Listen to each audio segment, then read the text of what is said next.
The heavy wool of the hood was a suffocating cage, but it was also a shield. My only command was to be invisible, pour the wine, retreat into the shadows, and pray no one noticed the servant from the disgraced House Crestwood. My hands trembled as I approached the high table, the silver pitcher feeling like a block of ice against my skin. A blur of silk and a scent of cruel perfume slammed into me. Lady Isolde, the perfect alpha female, stumbled with practiced grace. "Oh my," she gasped, as the deep red wine arced through the air, splashing across her pristine white gown and my rough-spun clothes. The pitcher clattered to the stone floor. But the wine was not the true disaster. In the collision, her hand had caught the fabric of my hood, yanking it back. My head snapped up, exposed. Worse, the rough jostle had pulled the high collar of my dress askew, revealing the twisted, silvery lines of scarred flesh on my shoulder and neck. The air was stolen from the great hall. A single, unified gasp was followed by a silence so profound it was a physical blow. Hundreds of eyes, alphas, betas, lords, and ladies, were fixed on my skin. They weren't seeing me, Ilara. They were seeing the marks left by a rogue's claws. They were seeing damaged goods. The silence shattered into 1,000 venomous whispers. Marked. Unclean. How dare they let it serve? I saw Lady Isolde's lips curve into a triumphant smirk for a fraction of a second, before arranging themselves into a mask of pity. The performance was flawless. Then, a voice boomed over the whispers, a voice I knew better than my own heartbeat, a voice that had never once spoken to me with kindness. My father, Lord Theron. "Apologize to the lady, you clumsy creature," he roared, his face a mask of purple fury. He didn't look at me, but at the powerful lords whose favor he was currying. Creature, not daughter, not even Ilara. The word struck me harder than any physical blow ever could. I squeezed my eyes shut, bowing my head so low my chin touched my chest, and wished for the stone floor to crack open and swallow me whole. This was it. This was the bottom of the abyss. A sound cut through the hall, sharper than any whip. It was the grating of stone on stone. From the high throne at the far end of the room, King Draven rose. The whispers died instantly, strangled in 1,000 throats. The air itself grew heavy, cold, charged with a power that made the hairs on my arms stand up. Every eye, once fixed on my shame, now darted to the approaching shadow. He descended the dais steps not like a man, but like a storm front rolling in. Each step was silent, deliberate, a promise of violence. His golden eyes, ancient and predatory, ignored the powerful lords, ignored the beautiful Lady Isolde, and ignored my father. They were locked on me, and only me, a burning focus that stole what little breath I had left in my lungs. The entire world seemed to hold its breath with me. He stopped before me, so close I could feel the heat radiating from his body. The scent of pine, ozone, and sheer, untamed power enveloped me. He didn't speak. Instead, with a shocking gentleness that seemed impossible for a man his size, his fingers brushed my neck. He carefully adjusted the high collar of my dress, his touch a feather-light caress as he hid the scarred skin from the world's prying eyes. Then, one long finger came to rest under my chin, tilting my face up until I was forced to meet his gaze. His eyes held not disgust, but a raging fire.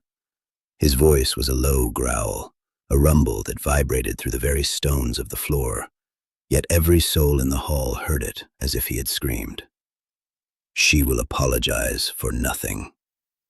He rose to his full, terrifying height, his shadow swallowing me whole. His gaze finally shifted, landing on my father with the weight of a glacier. Lord Theron, who had been puffing his chest out in fury, visibly shrank. The king's next words were clipped, absolute, and carried the finality of a death sentence. "From this moment, she is under my protection." He turned back to me, his expression softening almost imperceptibly. He offered me his hand, a silent command and a promise all in one. Without thinking, my trembling fingers found his. His grip was firm, possessive, a warm anchor in the abyss. He didn't look back. He simply led me away, and the sea of nobles, alphas, and schemers parted before us, their faces a mixture of terror and disbelief. We walked out of the great hall, leaving my family and my past to drown in the suffocating silence he had created. The doors he led me through were carved from ancient dark wood, but they opened into a world of impossible light. I expected a cell, a gilded cage at best. Instead, I found myself in a chamber so vast it could have swallowed my father's entire manor. A fire crackled in a hearth the size of a carriage, casting a warm glow on plush velvets and silks in shades of deep emerald and gold. The air smelled of beeswax and dried herbs, not dust and despair. He led me to a smaller, adjoining room. A massive copper tub stood in the center, already steaming. Laid out on a nearby chaise lounge were clothes made of a material so soft it looked like liquid moonlight. He didn't look at me, his gaze fixed somewhere over my shoulder. "This is yours," he said, his voice a low rumble. "No one will enter without your permission, not even me." He turned and left, the heavy door clicking shut behind him, leaving me in a silence more profound than any I had ever known.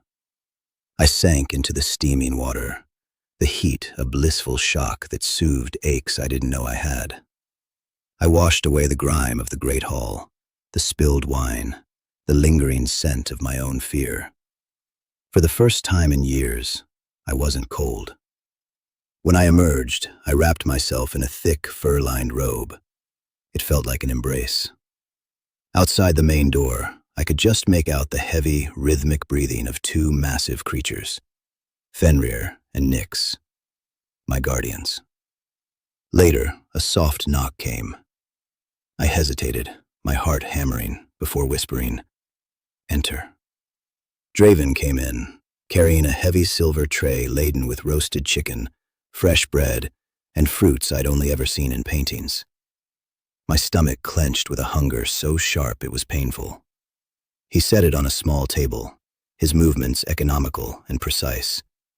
He didn't order me to eat. He simply placed it before me, a silent offering. His golden eyes then fell to my hand, which was clutching the robe. A thin line of red marred my knuckles, a small cut from when I dropped the silver pitcher. Before I could react, he took my hand. His touch was shockingly gentle, his large, calloused fingers dwarfing my own. He inspected the cut with an intensity that made my breath catch. He said nothing. He simply produced a small pot of salve from his tunic, dabbing the cool, soothing balm onto my skin. The sting vanished instantly. His thumb stroked over my knuckles once, a possessive yet comforting gesture, before he released me. The warmth of his touch lingered like a brand. "You are safe here, Hilara," he stated, not as a promise, but as a fact. Days melted into a quiet routine. I explored the chambers, which included a library filled with more books than I could read in a lifetime. I ate until I was full. I slept without nightmares, protected by the two silent wolves outside my door. Draven would visit once a day, never staying long, never demanding anything. He'd simply sit by the fire and watch me, his presence a silent, unyielding fortress. One evening, he broke the comfortable silence. "I have a problem," he said, his voice pulling me from the book I was reading. "Two of my border alphas claim the other is stealing from their hunting grounds. Their words are full of honor, but their intentions feel sharp, poisoned." He wasn't looking at the official reports in his lap. He was looking at me. I froze. This was a test, a political trap. I wouldn't know, Your Majesty," I stammered, my old instincts to be invisible screaming at me. "Don't tell me what you know," he commanded, his voice soft but absolute. Tell me what you feel. He leaned forward, his golden eyes pinning me in place. When you hear their names, Lord Kalen and Lord Vorlag, what does your gut tell you? I closed my eyes, focusing past my fear. I let the names sink in and felt the echo of their emotions, a faint tremor of the truth. Kalen feels desperate, like a cornered animal, I whispered. But Vorlag, he feels nothing, a cold, smooth stone. The lie is with him. He is the one who is hiding something. A slow smile spread across Draven's lips. It transformed his harsh features, making him look dangerously handsome. He didn't praise my beauty, my obedience, or my noble blood. He looked at me as if he'd just unearthed the rarest treasure in his kingdom. I knew it, he murmured, his voice thick with satisfaction. Your scars are not your story, Alara. Your mind is. His words hung in the air between us, a validation so profound it felt like a physical touch. I had spent a lifetime being told my feelings were a weakness, a flaw. Draven saw them as a weapon. He didn't dismiss my insight. He leaned into it, his golden eyes burning with an intensity that had nothing to do with anger and everything to do with fascination. Tell me more, he commanded, his voice a low rumble. How did you know? What does a lie feel like? For the first time, I didn't stammer. The words came easily, a truth I had always known but never dared to speak. Deceit is cold, I explained, looking at my hands. It's smooth, like a river stone. There are no edges to it, no heat. Kalen's desperation was frantic, like the buzzing of a trapped bee.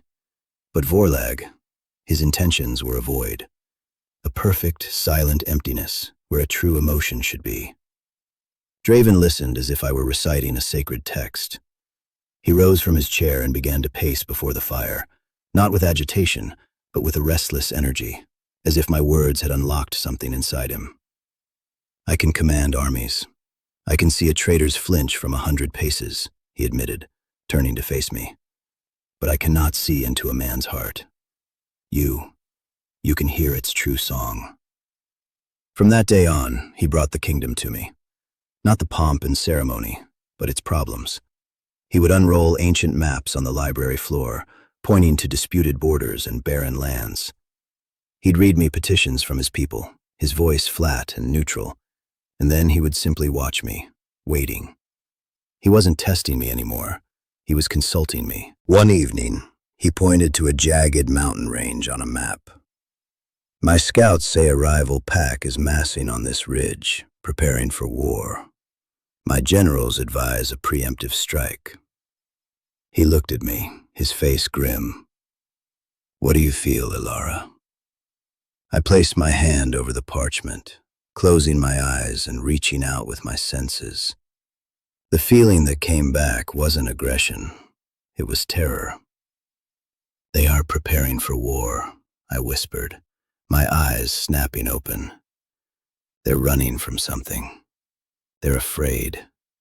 A strike would be a massacre, not a battle. Draven stared at me for a long moment, then rolled up the map with a decisive snap. He strode to the door and gave a curt order to his guard. Send scouts to the lands beyond the ridge, and send a delegation with supplies, not swords. He had trusted my intuition over the counsel of his entire war council. The weight of it was terrifying, but also exhilarating. Days later, word returned. A catastrophic plague had ravaged the rival pack's lands. My feeling had been right. We had offered aid instead of annihilation, turning a potential enemy into a future ally. Draven said nothing, but the way he looked at me that night was different. The respect in his eyes had deepened into something akin to reverence. He found me in the library, tracing the constellations on a celestial chart. He didn't speak, simply came to stand behind me. His presence was a wall of heat at my back, a silent fortress. I could feel his gaze on my scars, but for the first time, I didn't feel shame. I felt seen. "They are not a map to your past," he murmured, his voice so close it vibrated through my bones. He gently brushed his fingers over my shoulder, his touch reverent, not pitiful. "They are the lines that led you here, to me." His words were a vow, a claim far more powerful than any title. He wasn't just my protector anymore. I had become his secret counselor, his hidden strength. He was the kingdom's shield, its unyielding fist. But I was becoming its heart, sensing the truths his power could not see. And in the quiet sanctity of his chambers, the scarred Omega and the Shadow King were forging not just an alliance, but an empire built on two sides of the same soul. The quiet of the library had become my sanctuary, the scent of old paper and beeswax a balm for my soul. Draven sat across from me, not reading, but simply watching me with that unnerving, possessive focus that no longer felt like a threat, but a shield. For the first time, I felt the fragile beginnings of peace, a peace that was shattered by a sharp, formal knock on the chamber doors. A royal guard entered, his face a mask of stone. "Your Majesty," he announced, his voice tight. "Lord Theron Crestwood and Lady Isolde Vance demand an audience." The names hit me like a physical blow. Theron, Isolde, my father, my tormentor. The air was stolen from my lungs, and the book in my lap slipped to the floor with a soft thud. My blood ran cold, the familiar icy dread coiling in my stomach. The library, my safe haven, suddenly felt like a cage again. The walls seemed to be closing in, echoing with the ghosts of their whispers. Creature, damaged, unclean.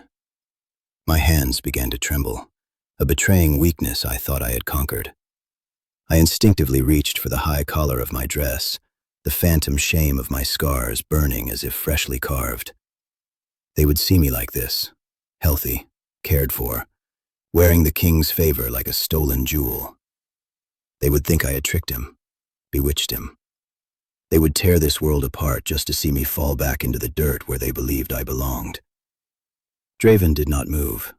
He didn't even look at the guard. His golden eyes were locked on me, and the air around him grew heavy, crackling with a silent, murderous rage.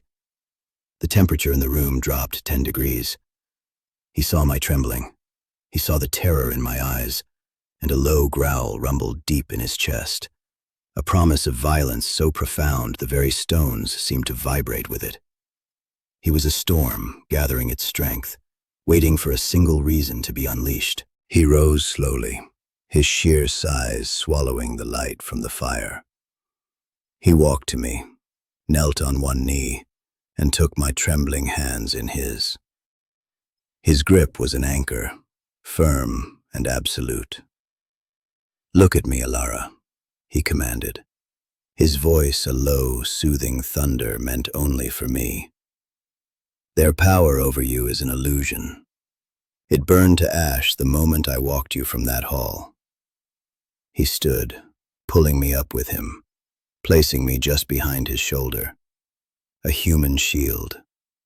He turned to the guard, his face carved from granite. "Let them enter the throne room," he ordered, his voice like the grinding of glaciers. "The court will bear witness. It is time they learn the price for threatening what is mine." We walked to the throne room, my steps faltering, his stride unbroken. My father and Isolde stood in the center of the vast hall, their arrogance radiating from them. My father's eyes swept over me, a flicker of shock at my fine clothes followed by a sneer of possessive greed. Isolde's perfect face was a mask of contempt. "King Draven," my father began, his voice booming with false honor. I have come to discuss the matter of my daughter. You have kept her long enough. It is time for House Crestwood to be compensated for her extended stay. Marry her and pay the dowry, or return our damaged property at once." Draven didn't roar. He laughed. It was not a sound of humor, but of pure predatory danger. The low rumble of an avalanche just before it buries a village. He took a slow step down from the dais, his golden eyes burning with a light that promised utter ruin. "Property?" he repeated, the word a venomous hiss. "You stand in my hall, before my court, and dare to speak of this woman as if she were a sack of grain to be bartered?" He stalked forward, and Lord Theron, for all his blustering, took an involuntary step back. Isolde's perfect composure finally cracked, a flicker of genuine fear in her eyes. He ignored them, stopping directly in front of me. His back was to the court, creating a private world for just the two of us. He reached out, his calloused fingers impossibly gentle as he swept my hair from my shoulder, deliberately exposing the twisted silver scars to the hundreds of watching eyes. A collective gasp echoed through the hall. "You see damaged goods, Lord Crestwood," Draven murmured, his voice low but carrying to every corner of the silent room. "I see a survivor. I see proof of a strength your entire bloodline lacks." Then, before the entire court, he did the unthinkable. He lowered his head, his lips brushing against the highest point of my scarred shoulder. It was not a kiss of passion, but of reverence, a king bowing to something he deemed holy. He traced the largest scar with a feather-light touch, his breath warm against my skin. "These are not marks of shame," he declared, his voice ringing with absolute conviction. "They are the medals she earned in a battle you were too cowardly to fight for her. They are a map that led her home. To me." He straightened, turning to face the stunned assembly, his arm circling my waist in an unbreakable, possessive grip. He pulled me to his side, claiming me not as a possession, but as his equal. "Ilara of House Crestwood needs nothing from me to have worth. It is my kingdom that needs her to be whole." His voice dropped to a guttural roar that shook the very foundations of the castle. "She is not my concubine. She is not my ward. She is my mate, my queen." As he spoke, a brilliant golden light flared between us, a visible manifestation of the fated bond snapping into place, silencing all doubt forever. His gaze, now colder than a winter grave, fell upon my father and Isolde. "As for you," he snarled, the finality in his tones sealing their fate, "House Crestwood is hereby dissolved. Your lands are forfeit to the crown, to be turned into a sanctuary for those your family has failed. You, Theron, will live out your days with nothing but the memory of the treasure you threw away." He flicked his eyes to Isolde, dismissing her with a single glance. "And you will be married off to the Baron of the Frozen North. I hear the winters are long, and the silence absolute. Now get out of my sight." Our wedding was not a grand affair of state, but a sacred rite held under the ancient heartwood tree in the royal gardens, witnessed only by the wolves of the court. I wore a gown of silver silk, cut low in the back, leaving my scars exposed not as a statement of defiance, but as a simple fact of who I was. As Draven slid the ring of carved obsidian onto my finger, he didn't look at my face, but at the marks on my shoulder. He smiled, a private, possessive gesture that told the world these were his to cherish, to protect, to love. The court that once whispered in disgust now bowed in reverence, not to a king and his consort, but to a perfectly matched pair, two halves of a power they were only beginning to comprehend. I was never a queen who sat on a throne. My throne was the saddle of my mare, riding beside Draven to settle border disputes. My crown was the trust of the packs who had once been enemies. They called me the Wolf Whisperer, the queen who could hear the truth in a snarl and sense a lie in a treaty. Draven was the kingdom's unyielding shield, its fist of iron. But I became its heart, forging alliances with empathy that his strength alone could never achieve.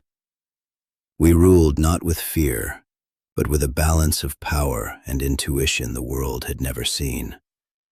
Years melted into a beautiful peace. One night, I found him in our library, staring into the fire, a rare look of contemplation on his face. I came up behind him, tracing the old silver scar on his cheek.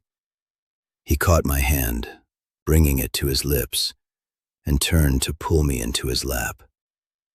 His fingers found the familiar patterns on my back, no longer with the awed reverence of our first days, but with the comfortable, absent-minded affection of a man tracing the lines of his own soul. "I almost lost you," he murmured against my hair. "I almost let the world convince me that power was all that mattered." I kissed him, silencing the thought. "You found me," I whispered. "That is all that matters." Our legacy was not written in stone monuments, but in the laughter that filled the castle halls.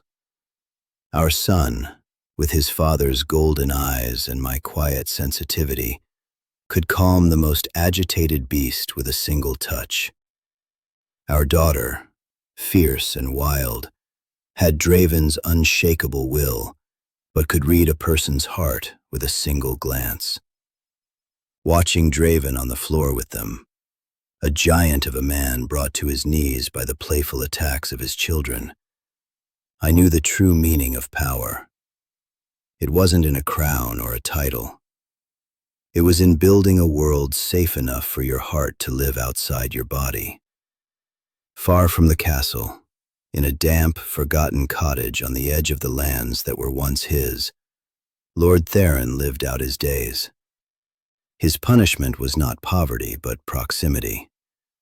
Every morning he would see the sanctuary we had built, the haven for the broken and the scarred, thriving on the soil he had squandered. He would hear the distant sound of happy howls from the wolves he would have put down. He died a bitter, lonely man, haunted not by what he lost, but by the constant, undeniable proof of the treasure he had so carelessly thrown away. As for Lady Isolde, she got the political marriage she so desperately craved. The Baron of the Frozen North was a man as cold and silent as the land he ruled. Her beauty, her greatest weapon, cracked and faded in the biting wind.